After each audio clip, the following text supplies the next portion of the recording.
Masechet Baba Batra, résumé du Daf Mem He. Celui qui vend un champ sans garantie à son ami. Il vend un champ à son ami sans garantie, il lui dit écoute, on te le prend, ne reviens pas me voir. Il ne pourra pas témoigner pour l'acheteur. Pourquoi il ne peut pas témoigner? Quel intérêt il a que ça reste chez son acheteur? L'intérêt il est que son créancier du vendeur puisse encaisser ce champ-là. Il puisse encaisser ce champ-là en disant voilà, ce champ-là il est hypothéqué à ma dette, et donc je viens le prendre. Et la Gemara dit, quel intérêt maintenant il a, le vendeur de ce champ-là, que son créancier puisse le prendre? S'il s'agit qu'il a un autre champ, de toute façon le créancier il va pas prendre chez l'acheteur. Si donc l'emprunteur a un deuxième champ chez lui, le prêteur il prendra le champ libre de son emprunteur. Il va pas aller chercher le champ qui a été vendu. Donc tu veux me dire qu'il n'a pas ici d'autre champ? S'il n'a pas d'autre champ, quelle importance pour lui? De toute façon, le créancier ne peut rien prendre de lui, de l'emprunteur. La Gemara dit non, il a quand même un intérêt de ne pas être considéré comme un rachat qui emprunte et qui ne rembourse pas. Par contre, par rapport à son acheteur, il a la conscience tranquille parce qu'il lui dira, écoute, moi je t'ai vendu sans garantie, c'est pas pour rien, donc je me sens complètement net et honnête. La Gemara dit encore, un juif a vendu un âne à un juif, vient le goy, il dit, mais cet âne-là qu'on t'a vendu, on me l'a volé. C'est le mien. Ton vendeur m'a volé cet âne-là. L'acheteur revient chez son vendeur en lui disant « rembourse-moi l'âne ». La Gemara donne quelques conditions à cela. Il faut que l'acheteur ne sache pas. C'est-à-dire, pour que l'acheteur puisse réclamer l'âne chez son vendeur, il s'agit d'un cas où, bien sûr, l'acheteur n'a pas de connaissance claire que cet âne-là appartenait à son vendeur juif.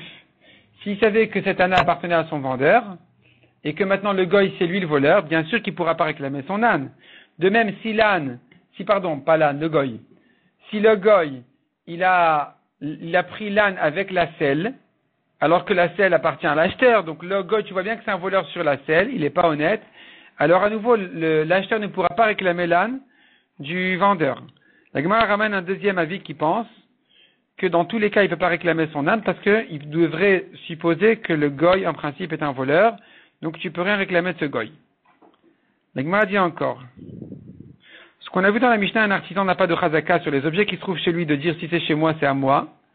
Vient la Gemara et dit, selon Rabba dit, tout dépend en fait des témoins.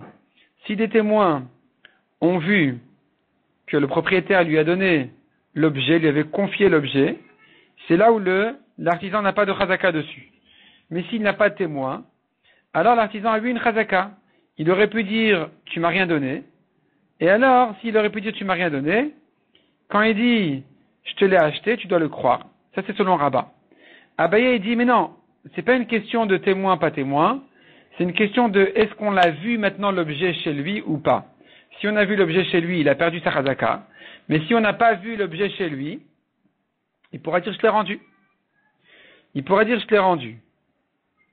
Et de là, la Gemara ramène, on arrive à une discussion. Si maintenant le propriétaire lui avait confié l'objet devant des témoins, est-ce que le Ouman, il peut dire je l'ai rendu ou pas?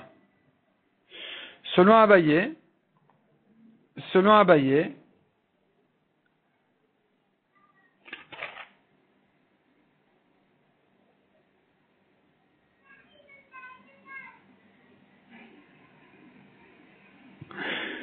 il peut lui dire je l'ai rendu.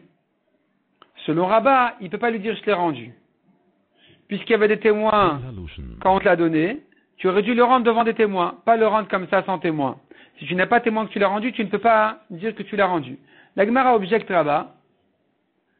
La Gemara a finalement dit que Rabba est d'accord avec Abaye que même si c'était confié devant des témoins, il peut lui rendre sans témoin, et que donc selon Rabba, il faudrait dire que le Ouman a une chazaka, même si on lui avait confié devant des témoins, si on n'a pas vu aujourd'hui l'objet chez lui, il peut dire je l'ai rendu. Et de même, si on a vu l'objet chez lui, mais on n'a pas des témoins comme quoi il lui a confié l'objet, il pourrait dire c'est pas à toi, je te connais pas, tu ne l'as pas confié, c'était toujours à moi ou je l'ai acheté ou quoi. Donc on doit le croire aussi. Le seul cas où le Ouman n'a pas de chazaka, d'après Rabba, selon cette conclusion, c'est que dans le cas où tout joue contre le Ouman et il y a des témoins qu'on lui a confiés, et on l'a vu chez lui, Donc il peut pas dire je te connais pas, tu m'as jamais rien donné, parce qu'elle est témoin. Il peut pas dire non plus je l'ai rendu parce qu'on l'a vu chez lui. C'est là où il n'y a pas de chazaka d'après Rabat.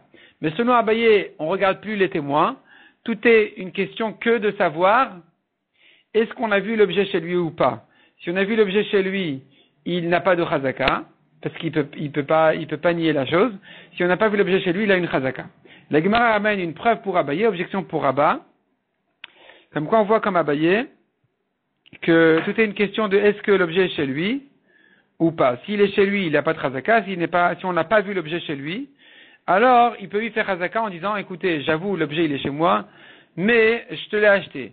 Et là, puisqu'il aurait pu dire mais écoute, l'objet n'est pas chez moi, on l'a pas vu, dans le cas on n'a pas vu l'objet, puisqu'il aurait pu dire je t'ai rendu l'objet, ou bien